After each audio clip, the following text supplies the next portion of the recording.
The suffering servant. See, my servant shall prosper. He shall be exalted and lifted up, and shall be very high. Just as there were many who were astonished at him, so marred was his appearance beyond human semblance, and his form beyond that of mortals. So he shall startle many nations. Kings shall shut their mouths because of him, for that which had not been told them they shall see, and that which they had not heard they shall contemplate. Who has believed what we have heard, and to whom has the arm of the Lord been revealed? For he grew up before him like a young plant, and like a root out of a dry ground. He had no form or majesty that we should look at him, nothing in his appearance that we should desire him. He was despised and rejected by others, a man of suffering and acquainted with infirmity, and as one from whom others hide their faces. He was despised, and we held him of no account. Surely he has borne our infirmities and carried our diseases, yet we accounted him stricken, struck down by God, and afflicted. But he was wounded for our transgressions, crushed for our iniquities. Upon him was the punishment that made us whole, and by his bruises we are healed. All we, like sheep, have gone astray. We have all turned to our own way, and the Lord has laid on him the iniquity of us all. He was oppressed and he was afflicted, yet he did not open his mouth. Like a lamb that is led to the slaughter, and like a sheep that before its shearers is silent, so he did not open his mouth. By a perversion of justice he was taken away. Who could have imagined his future?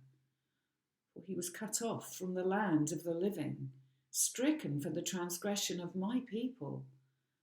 They made his grave with the wicked and his tomb with the rich, although he had done no violence, and there was no deceit in his mouth. Yet it was the will of the Lord to crush him with pain. When you make his life an offering for sin, he shall see his offspring and shall prolong his days. Through him the will of the Lord shall prosper. Out of his anguish he shall see light. He shall find satisfaction through his knowledge. The righteous one, my servant, shall make many righteous, and he shall bear their iniquities.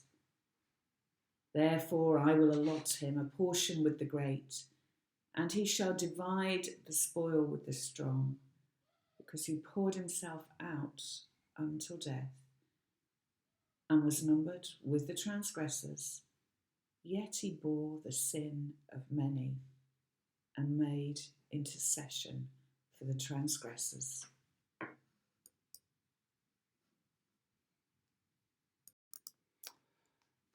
A poem which is anonymous called The Suffering Servant. What do we see? Do we see a dying man, another servant suffering at the violence of men? Or do we see prosperity, exalted, raised up, very high?